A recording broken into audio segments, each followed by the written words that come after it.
జగన్మోహన్ రెడ్డిలో ఒక మార్పు కనపడుతుంది. ఆ మార్పు చూసి ఇప్పుడు వైసీపీ పార్టీ నేతలు, ముఖ్యంగా ఆ రాష్ట్ర స్థాయి నేతలు కూడా తలగొక్కునే పరిస్థితి. ఏమైంది అసలు జగన్మోహన్ రెడ్డికి? ఎందుకు జగన్మోహన్ రెడ్డి ఇలా మారిపోయాడు? ఏం మాట్లాడుతున్నాడు అని వైసీపీ నాయకులు, కార్యకర్తలు కూడా ఆశ్చర్యపోయే పరిస్థితి. ఏంటి అసలు విషయం అంటే, నిన్న జగన్మోహన్ రెడ్డి ప్రెస్ మీట్ పెట్టి మాట్లాడినటువంటి కొన్ని మాటలు ఏవైతే ఉన్నాయో అవి కొంచెం ఇప్పుడు చర్చకు దారితీశాయి. సాధారణంగా జగన్మోహన్ రెడ్డి ఎప్పుడు అభివృద్ధి మీద, సంక్షేమం మీద లేదా వీటి మీద విమర్శలు చేస్తూ మాట్లాడతారు. చంద్రబాబు గారిని టార్గెట్ చేసి, పవన్ కళ్యాణ్ని టార్గెట్ చేసి మాట్లాడతాడు. అయితే నిన్న గతానికి భిన్నంగా కొత్త టాపిక్ ఎంచుకున్నాడు. వాస్తవానికి దాని జోలికి పెద్దగా పోలా. ఈ సంక్షేమం, అభివృద్ధి, ఇచ్చిన హామీలు వీటి జోలికి జగన్మోహన్ రెడ్డి పెద్దగా పోకుండా గతంలో ఎప్పుడో జరిగిపోయినటువంటి ఘటనలు, అది కూడా తన కుటుంబంలో జరిగినటువంటి కొన్ని ఘటనలను తెర మీదకు తీసుకువచ్చి దానికి చంద్రబాబుకి సంబంధం ఉంది. ఒక రకంగా చంద్రబాబు గారిని హంతకుడుగానో లేదా చంద్రబాబు గారిని హత్యావృత్తి ఉన్నటువంటి నేతగానో చిత్రీకరించే ప్రయత్నం చేశాడు. ఇదే నాయకులకు అర్థం కాల. ఎందుకు జగన్మోహన్ రెడ్డి ఉన్నట్టుండి ఎప్పుడో రాజారెడ్డి దగ్గర మొదలుపెట్టి నిన్నగాక మొన్న చనిపోయినటువంటి వివేకానందరెడ్డి వరకు జరిగినటువంటి ఘటనలన్నీ తీసుకొచ్చి, పైగా వంగవీటి రంగా అలాగే రాజశేఖర రెడ్డి మరణం కూడా, ఇవన్నీ కూడా తీసుకొచ్చి చంద్రబాబు మీద నెట్టే ప్రయత్నం చేశాడు. సో ఇదే ఇప్పుడు కొత్త చర్చకు దారితీసింది. అయితే చాలామంది రాజకీయ నిపుణులు చెప్పేది ఏంటంటే, జగన్మోహన్ రెడ్డి ఇబ్బంది పడుతున్నాడు. ఎస్, దేని గురించి ఇబ్బంది పడుతున్నాడు అంటే, చంద్రబాబుని రాజకీయంగా టార్గెట్ చేసే అవకాశం జగన్కి దొరకటం లేదు. ఎందుకు దొరకట్లేదంటే దానికి రీజన్ ఉంది. చంద్రబాబు గారు ఇచ్చిన సూపర్ 6 హామీలు నడుస్తున్నాయి.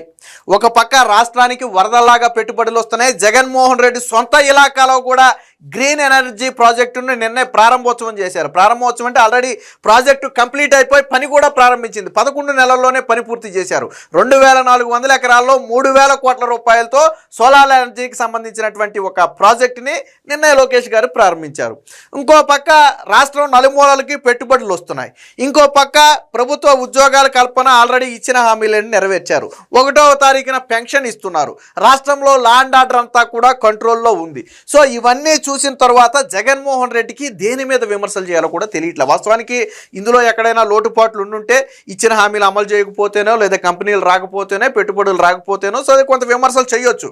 అరే, ఇతర రాష్ట్రాలకు పోయే పెట్టుబడులను కూడా చంద్రబాబు గారు ఆకర్షించి తీసుకురావటం, అన్నిటికీ మించి ఏ వేదిక మీదకి వెళ్ళినా కానీ ప్రతి జాతీయ స్థాయి వేదిక మీద చంద్రబాబు గారి గురించి మాట్లాడటం, బెస్ట్ రిఫార్మర్గా చంద్రబాబు గారికి నినగాక మొన్న కేంద్రం కూడా అవార్డు ఇవ్వటం, ఇవన్నీ కూడా జగన్మోహన్ రెడ్డికి మింగుడు పడిన అంశాలుగా మారాయి. పోనీ అలాగని సైలెంట్గా ఉంటే జగన్మోహన్ రెడ్డి ప్రజల్లో రోజు రోజుకి చులకనైపోయే ప్రమాదం. జగన్మోహన్ రెడ్డి ఉద్దేశం ఏంటంటే, నిత్యం ప్రజల్లో జగన్మోహన్ రెడ్డి కనపడుతూ ఉండాలి. అందుకనే అధికారంలో ఉన్న 5 ఏళ్ల పాటు ఒక ప్రెస్ మీట్ పెట్టలేక రికార్డెడ్ ప్రెస్ మీట్లు పెట్టిన జగన్ను ఇప్పుడు తనకు కావాల్సిన మీడియాను మాత్రమే పిలుచుకుని కూర్చోబెట్టి కనీసం అట్లీస్ట్ నెలకు ఒక 2 ప్రెస్ మీట్లు పెట్టే ప్రయత్నం అయితే చేస్తున్నాడు. ఈ మధ్యకాలం కొద్ది గ్యాప్ తీసుకున్నాడు ప్రెస్ మీట్కి, విదేశాలకు అది వెళ్ళొచ్చాడు అనుకోండి. ఇప్పుడు మళ్ళీ ప్రెస్ మీట్ పెట్టాడు. సో ఆ ప్రెస్ మీట్లో ఆయన చేసిన వ్యాఖ్యలు సరే, పోనీ జగన్మోహన్ రెడ్డి మొదటి నుంచి ఒకే మాటకు కట్టుబడి ఆ రోజు చేసిన విమర్శ, ఈ రోజు చేసిన విమర్శ ఒకటే అయ్యి ఉంటే జగన్ ఎప్పుడు ఒకే మాట కట్టుబడి ఉన్నాళ్లే పోనీ అని చెప్పి వదిలేయచ్చు. కానీ జగన్ చేసిన విమర్శలు ఇప్పుడు సొంత పార్టీ నేతలే ఆశ్చర్యపోతున్నారు. ఏం విమర్శలు అంటే, మొదటగా వాస్తవానికి వంగవీటి రంగా చనిపోయింది 88లో. అప్పుడు చంద్రబాబు గారికి సంబంధం లేదు. అప్పుడు సీఎంగా ఉంది ఎన్టీ రామారావు గారు. మరి ఆ విషయం జగన్మోహన్ రెడ్డికి తెలియదా, లేదా నేటి యువతకి తెలియదు కాబట్టి మనం ఏదో ఒక బాణం వదిలేస్తే అది చంద్రబాబు గారికి మీదకి వెళ్ళిపోద్ది అనుకున్నాడు, తెలియదు. కానీ అప్పుడు చంద్రబాబు గారే సీఎంగా ఉన్నట్టు ఆయనే ఏదో చేయించినట్టుగా ఆయన వ్యాఖ్యలు చేశాడు. కానీ వాస్తవానికి ఏంటి, వంగవీటి రంగా ఆరోపణలు ఎదుర్కొంటున్నటువంటి వ్యక్తికి చెందినటువంటి కొడుక్కి నువ్వు మొన్న టికెట్ ఇచ్చి మరీ పోటీ చేయించు. వంగవీటి రంగా హత్యలో ఆరోపణలు ఉన్నటువంటి వ్యక్తి కొడుకు ఎవరి పార్టీలో ఉన్నాడు? మీ పార్టీలోనే ఉన్నాడు. నువ్వు మన టికెట్ ఇచ్చి పోటీ చేయించావు, నీ పక్కన పెట్టుకు తిరిగావు. కానీ నువ్వు మళ్ళీ వంగవీటి రంగా చంద్రబాబు గారి వైపు తిప్పే ప్రయత్నం చేసావు. వాస్తవానికి అప్పుడు అది సీఎం కూడా కాదు. సరే, అది కాసేపు పక్కన పెడితే, మా తాత రాజారెడ్డి మరణం దగ్గర మొదలుపెట్టి మా తండ్రి రాజశేఖర రెడ్డి మరణం వరకు నాకు అనుమానం ఉందని మాట్లాడాడు. సరే, రాజారెడ్డి ఎలా చనిపోయాడు అనేది నేను ఒక వీడియో కూడా చేశాను. ఆ వీడియోలో చూడండి. పేర్ల పార్థసారథి రెడ్డి రాజారెడ్డి మరణానికి గల కారణం చెప్పాడు. ఆ రోజు పేర్ల పార్థసారథి రెడ్డి మీద రాజారెడ్డి మనుషులు దాడి చేస్తే పార్థసారథి మనుషులు రాజారెడ్డి మీద దాడి చేశారు. సో అంటే అది వ్యక్తిగత కక్షలతో జరిగినటువంటి దాడి. సరే అదంతా వేరే కథ అనుకోండి, అది పక్కన పెడదాం. ఆ రాజారెడ్డి చరిత్ర ఏంటో కూడా పార్థసారథి రెడ్డి చెప్పాడు, నేను ఒక వీడియో కూడా చేశాను చూడండి. ఇకపోతే రాజశేఖర్ రెడ్డి మరణానికి సంబంధించి మళ్ళీ జగన్మోహన్ రెడ్డి 2 నాలుగుల ధోరణి. రాజశేఖర్ రెడ్డి చనిపోయినప్పుడు ఏమన్నాడు జగన్మోహన్ రెడ్డి? ఏమన్నాడంటే రిలయన్స్ అధినేత ముఖేష్ అంబానీ కుట్ర ఉంది అని ఒక మాట చెబితే ఆ రోజు రాష్ట్రం మొత్తం కూడా రిలయన్స్ ఇండస్ట్రీల మీద దాడి చేసిన ఉమ్మడి ఆంధ్రప్రదేశ్లో రాష్ట్రం మొత్తం మీద అప్పుడు కాంగ్రెస్ అభిమానులు కావచ్చు లేదా రాజశేఖర రెడ్డి అభిమానులు కావచ్చు రిలయన్స్ సంస్థల మీద దాడి చేస్తే ఆ కేసులు ఈ రోజుకి ఇంకా కొనసాగుతున్నాయి. సరే నిజంగానే చంద్రబాబు గారి మీద నీకు అనుమానం ఉండుంటే నువ్వు ఆ రోజు ముఖేష్ అంబానీ పేరు ఎందుకు చెప్పావు, చంద్రబాబు పేరు ఎందుకు చెప్పలేదు? ఇంకోటి ఏంటంటే నీకు రాజారెడ్డి మరణం మీద అనుమానం ఉందని నువ్వు అన్నావు. మరి మీ నాన్న 2 సార్లు సీఎంగా ఉన్నాడు. రాజారెడ్డి మరణం తర్వాత మీ నాన్న 2 సార్లు సీఎం అయ్యాడు, నువ్వు ఒకసారి సీఎం అయ్యావు. మరి ఎందుకు రాజారెడ్డి మరణం మీద ఒక ఎంక్వైరీ చేయకపోయావా? పోనీ నీ తండ్రి మరణం మీద అనుమానం ఉందని నువ్వు ఇప్పుడు అంటున్నావు. మరి నువ్వు 5 ఏళ్ళు సీఎంగా ఉన్నావు కదా, ఒక కమిటీని వేయకపోయావా? CBI enquiry అడగకపోయావా? లేదా నీ తండ్రి చనిపోయినప్పుడు నువ్వు ముఖ్యమంత్రి కావాలని సంతకాలు సేకరించడం మానేసి నా తండ్రి మరణం మీద అనుమానం ఉంది, నాకు సిబిఐ ఎంక్వైరీ కావాలి అని అడగొచ్చు కదా, ఎందుకు అడగలేదు? ఆ రోజు నువ్వు గట్టిగా సిబిఐ ఎంక్వైరీ కావాలని డిమాండ్ చేస్తే కాంగ్రెస్ పార్టీ చేసేదేమో, ఎందుకంటే నీ తండ్రి కాంగ్రెస్ పార్టీలో ఉండే చనిపోయాడు కాబట్టి. ఎందుకు అడగలేదు ఆ రోజు? మరి ఈ రోజు ఎలా గుర్తొచ్చింది? చనిపోయిన రోజేమో నువ్వు పాదయాత్ర చేసుకుంటా, ఓదార్పు యాత్రలు చేసుకుంటా రిలయన్స్ అధినేత మీద విమర్శలు చేసావు. పాపం అమాయకులైనటువంటి ఆ కాంగ్రెస్ అభిమానులు రాజశేఖర రెడ్డి అభిమానులు రిలయన్స్ల మీద దాడులు చేస్తే స్టిల్ ఈ రోజుకి చాలా మంది కోర్టుల చుట్టూ తిరుగుతున్నారు, ఆ కేసులు పోలా. నువ్వేం చేసావు? అదే ముఖేష్ అంబానీ ఇంటికి పిలిచి భోజనం పెట్టి ఆయన అడిగాడని చెప్పి పరిమళ నత్వానికి రాజ్యసభ సీటు కూడా ఇచ్చావు. సరే అది ఖాళీ అయిపోబోతుంది అనుకుంటా రాజ్యసభ, అది వేరే విషయం. రాజ్యసభ సీటు కూడా ఇచ్చావు కదా. మరి ఎలా ముఖేష్ అంబానీని పిలిచావు? ఫర్ ఎగ్జాంపుల్ నేనే ఉన్నానండి, మా కుటుంబంలో ఎవరినో ఒక వ్యక్తిని చంపారు అని నేను ఒక వ్యక్తి మీద ఎలిగేషన్ చేసినప్పుడు ఆ వ్యక్తిని కలవాలన్నా మాట్లాడాలి అన్నా నాకు ముఖం చెల్లదు. ఎందుకంటే నేను బహిరంగ ప్లాట్ఫామ్ మీద ఎస్ మా కుటుంబంలో ఒక వ్యక్తి చనిపోవడానికి ఆ వ్యక్తి కారణం అని నేను ఓపెన్ ప్లాట్ఫామ్ మీద స్టేట్మెంట్ ఇచ్చినప్పుడు నేను వెళ్ళి ఎలా కలుస్తాను? కలవలేను, మనసు అంగీకరించుతో. నిజంగా అదే నా మనసులో నేను చెప్పిన మాట నిజమే అయితే మా కుటుంబంలో ఒకరిని చంపినోడిని నేను కలవటం ఏంటి అని మనసు అంగీకరించదు, వెళ్ళే ప్రయత్నం కూడా చేయను. పైగా నాకే కానీ పవర్ వస్తే ఏం చేస్తాను, దాంట్లో వాస్తవాలేంటో వెలికి తీసే ప్రయత్నం కూడా చేస్తా. కానీ జగన్ సీఎంఐకి ఏం చేశాడు?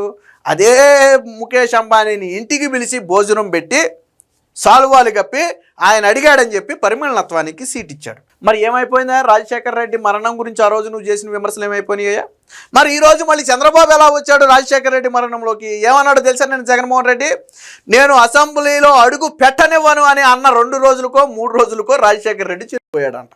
అక్కడ అసెంబ్లీలో వాగ్వాదాలు జరిగినప్పుడు వచ్చేసారి ఎన్నికల్లో నేను గెలిచి వస్తాను, నిన్ను వచ్చే ఎన్నికల్లో గెలవనివ్వను అనేది ఉద్దేశం అక్కడ.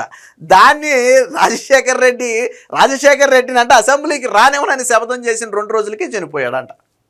అంటే ఆ రోజు జరిగిన చర్చ ఒకటి, జగన్మోహన్ రెడ్డి చెప్పేది ఒకటి. సాధారణంగా అసెంబ్లీలో చర్చ ఏం జరుగుద్ది? నువ్వు వచ్చేసారి ఎలా గెలుస్తావో నేను చూస్తానని చెప్పి చర్చ జరుగుద్ది, అంతే కదా. మరి జగన్మోహన్ రెడ్డిని కూడా అసెంబ్లీకి రానివ్వననే అన్నాడు కదా చంద్రబాబు గారు గతంలో.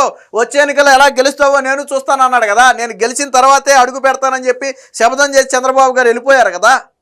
అలాంటి సవాలే నాడు రాజశేఖర రెడ్డి హయాంలో జరిగింది. దానికి రాజశేఖర రెడ్డి మరణానికి ముడిపెట్టి ఇప్పుడు మాట్లాడుతున్నాడు. నిజంగా నీకు ఈ అనుమానం ఉండుంటే నువ్వు అప్పుడు మాట్లాడాలి ఈ మాటని, ఎందుకు మాట్లాడలేదు? ఇక వివేకానంద రెడ్డి హత్యను కూడా జగన్మోహన్ రెడ్డి తీసుకొచ్చాడు. మా కుటుంబంలో సొంత బాబాయి కూడా చంద్రబాబు హయాంలోనే చనిపోయాడని. చనిపోయింది చంద్రబాబు హయాంలోనే, చంపినది ఎవరు? అవినాష్ రెడ్డి అని వాళ్ళు చేస్తున్న ఆరోపణ. సిబిఐ కూడా ఆల్మోస్ట్ చెబుతున్నది అదే. మరి అవినాష్ రెడ్డిని ఎక్కడున్నాడు ఇప్పుడు? నీ పార్టీలో. నువ్వు చెప్పిన వంగవీటి రంగాన్ని చంపిన వాళ్ళు వాళ్ళ కుటుంబం ఈరోజు నీ పార్టీలోనే ఉంది. నువ్వు చెబుతున్న మీ బాబాయిని చంపిన కుటుంబం ఈరోజు నీ పార్టీలోనే ఉంది. అంటే హంతకులంతా నీ పార్టీలో ఉంటే నువ్వు చంద్రబాబు గారి మీద విమర్శలు ఎలా చేయాలనుకున్నావు నాకు అర్థం కాలా. ఏది వివేకానంద రెడ్డి హత్యకు చంద్రబాబు గారికి సంబంధం ఉందని ఈ రాష్ట్రం ఈ మూల నుంచి ఆ మూల వరకు ఎక్కడైనా సరే ఎవరితోనైనా సరే ఒక మాట చెప్పించు ఒక మాట. నీ సొంత చెల్లి షర్మిలతో పాటు వివేకానంద రెడ్డి కూతురు వరుసకు చెల్లయ్య సునీతతో పాటు అందరూ చెప్పేదేంటి? మళ్ళీ ఇక్కడ ఇంకో ట్విస్ట్ కూడా ఉంది. వివేకానంద రెడ్డి మొదట సిబిఐ ఎంక్వైరీ అడిగింది జగన్మోహన్ రెడ్డి. ఏమని అడిగాడు తెలుసా? నీ ప్రమేయం లేకపోతే నువ్వెందుకు సిబిఐ ఎంక్వైరీకి ఇవ్వవు చంద్రబాబు, నీకెందుకు భయం అన్నాడు. ఆ రోజు నరాసుర రక్త చరిత్ర రాసిన తర్వాత జగన్ చెప్పిన మాట ఏంటంటే, నీ ప్రమేయం లేకపోతే ఎందుకు సిబిఐ ఎంక్వైరీకి భయపడుతున్నావు అని అడిగాడు. ఆ రోజు తర్వాత అడిగి మళ్ళీ ఆ హత్య కేసు గురించి మాట్లాడొద్దని కోర్టుకెళ్ళి గ్యాగ్ ఆర్డర్ తెచ్చుకున్నాడు. ఎందుకంటే ఎన్నికల సమయం అది. చంద్రబాబు గారు సీఎంగా ఉన్నాడు. ఆ రోజు ఆయన బయట పెట్టాలి అనుకుంటే చాలా విషయాలు బయట పెట్టవచ్చు. ఏది అసలు ముందు గుండెపోటు అని చెప్పిన దగ్గర మొదలు పెడితే గొడ్డలపోటు వరకు ఎవరు చెప్పారు, ఎవరు మొదట కాల్ చేశారు, ఏంటి ఈ కథ అంతా బయటకు తీయొచ్చు. అది భయమేసి జగన్ ఏం చేశాడో తెలుసా? ఎన్నికల సమయం కాబట్టి దీన్ని వాళ్ళు లబ్ధికి వాడుకుంటున్నారని బాబాయి హత్య కేసు గురించి చంద్రబాబు మాట్లాడకూడదు, టీడీపీ నేతలు మాట్లాడకూడదని కోర్టుకు పోయి గ్యాగ్ ఆర్డర్ తెచ్చుకుంటే దాని గురించి పాపం వాళ్ళు ఏం మాట్లాడలేదు. ఎందుకంటే ఎన్నికల సమయం, ఎన్నికలు అయ్యే వరకు వాళ్ళు ఏం మాట్లాడలేకపోయారు. అంటే విమర్శ చేసింది జగనే, సిబిఐకి ఎందుకు ఇవ్వని, వెళ్ళిపోయి మాట్లాడకూడదని గ్యాగ్ ఆర్డర్ తెచ్చుకుంది కూడా జగనే. సరే, కట్ చేస్తే జగన్ సీఎం అయిన తర్వాత ఏమని రాశాడో తెలుసా? కేంద్రానికి లేక సిబిఐ ఎంక్వైరీ అవసరం లేదు అని లేఖ రాశాడు. అరే మరి నీ ప్రమేయం లేకపోతే సిబిఐ ఎంక్వైరీకి ఎందుకు ఇవ్వవు చంద్రబాబు అన్న నువ్వు ఎందుకు జగన్ సీఎం అవగానే సిబిఐ ఎంక్వైరీని వద్దన్నాడు? ఎందుకన్నాడు అంటే, ఇప్పుడు సిబిఐ ఎంక్వైరీ చేస్తే బయటపడింది చూసారా, అది బయటపడద్దని జగన్కి ముందే తెలుసు. సిబిఐ ఎంక్వైరీలో బండారం బయటపడద్దని తెలుసు. కానీ సునీత పట్టుపట్టింది. ఎందుకంటే సునీతకు అనుమానం వచ్చింది. జగన్ అనే వ్యక్తి చంపిన అవినాష్ రెడ్డి ఆ కుటుంబాన్ని కాపాడుకుంటూ వస్తున్నాడనే అనుమానం సునీతకు వచ్చి కోర్టుకి వెళ్ళింది. కోర్టుకి వెళ్తే సుప్రీంకోర్టు డిసైడ్ చేసి దాన్ని హైకోర్టు మొత్తానికి సిబిఐ ఎంక్వైరీకి ఇచ్చింది. సిబిఐ ఎంక్వైరీ జరుగుతున్నప్పుడు సాక్షిలో ఏం కథనాలు రాయించాడు? సునీత భర్త రాజశేఖర్ అనుకుంటా ఆయన పేరు, సునీత భర్త రాజశేఖరే చంపాడని రాయించారు. సాక్షిలో సునీత భర్తే చంపారు, ఆస్తి కోసం చంపారని రాయించాడు. జగన్మోహన్ రెడ్డి సాక్షిలో వచ్చిన కథనాలు, వాళ్ళ నాయకులు మాట్లాడిన కథనాలు అవే. అంటే ఫస్ట్ ఏమో సునీత భర్త చంపాడు అన్నావు, మళ్ళీ ఇప్పుడు చంద్రబాబు ఎలా వచ్చాడు అందులోకి? నరాసుర రక్త చరిత్రను రాసి ఫస్ట్ చంద్రబాబు మీద నిందేసింది జగనే. తర్వాత సిబిఐ ఎంక్వైరీకి వచ్చిన తర్వాత కేసును తప్పుదారి పట్టించడానికి సునీత తన భర్త కలిసి ఆస్తి కోసం చంపుంటారు అని ఒక కథనం అల్లాడు. అది వేరే కథ. మళ్ళీ చంద్రబాబు నాయుడు మీద అనుమానం ఉంది. ఎలా నమ్మాలి ప్రజలు? ఇప్పుడు వైసీపీ బుర్రగొక్కుందని అన్నాను చూసారా, అందుకే బుర్రగొక్కుంది. అరే ఒకసారి ఏమో చంద్రబాబు అంటాడు నరాసుర రక్త చరిత్ర అన్నాడు, రెండోసారి ఏమో అవినాష్ రెడ్డి భాగవతం బయటకు వచ్చింది, తర్వాత ఏమో సునీతను అల్లుడు కలిపి చంపారన్నాడు, మళ్ళీ ఇప్పుడు చంద్రబాబు నాయుడు అంటున్నాడు.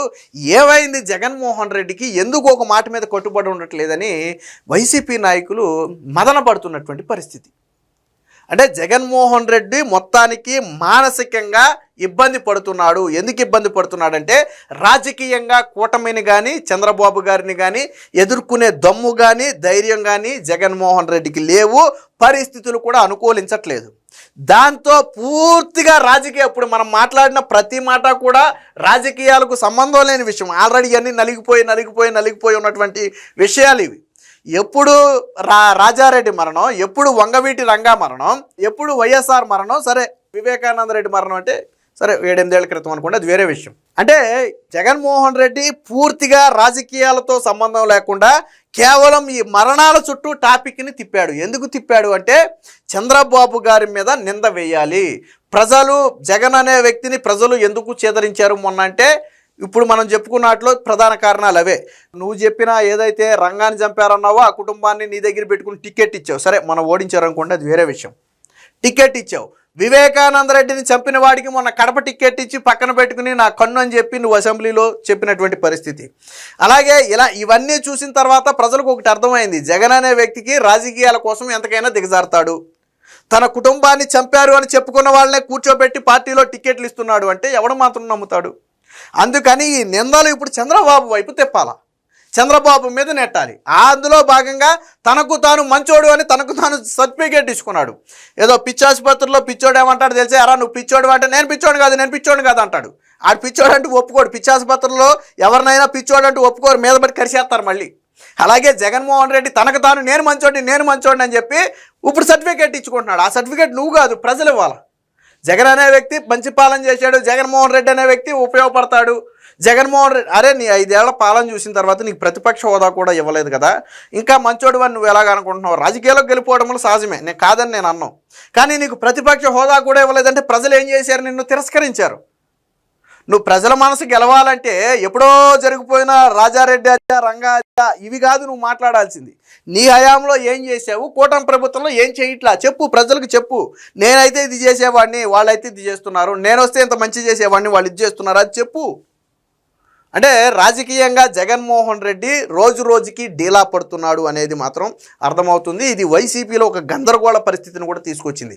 జగన్ అనే వ్యక్తి ఇప్పుడే అంటే ఆల్మోస్ట్ 2 ఏళ్ళు అయిపోయింది, ఇంకా గట్టిగా 1.5-2 ఏళ్ళు ఆగితే ఇక ఎలక్షన్ ఊపు వచ్చినట్టే. ఇక చివరి ఏడాది మొత్తం కూడా ఎలక్షన్ ఊపే ఉంటుంది, ఇక అందులో డౌట్ లేదు. అరే సగం కాలం ఆల్మోస్ట్ అయిపోయింది, జగన్మోహన్ రెడ్డి కనీసం లెగిసి నిలదొక్కునే పరిస్థితి లేదు. పైగా ఇప్పుడు గెలిచిన 11 సీట్లలో వచ్చే ఎన్నికల్లో ఎన్ని గెలుస్తాడో కూడా తెలియని పరిస్థితి. సో ఇలాంటి పరిస్థితుల్లో జగన్మోహన్ రెడ్డి ఏం చేయాలో తెలియక టాపిక్ డైవర్షన్ పేరుతో ఇప్పుడు ఈ విధానం తీసుకొచ్చాడు. ఇవెవరు కూడా ప్రజలు నమ్మే పరిస్థితి లేదు. జగన్మోహన్ రెడ్డి 2 నాలుకల ధోరణి అనేది నిన్న మీడియా సాక్షిగా తాను మాట్లాడిన మాటలతో మరొకసారి బయటపడింది.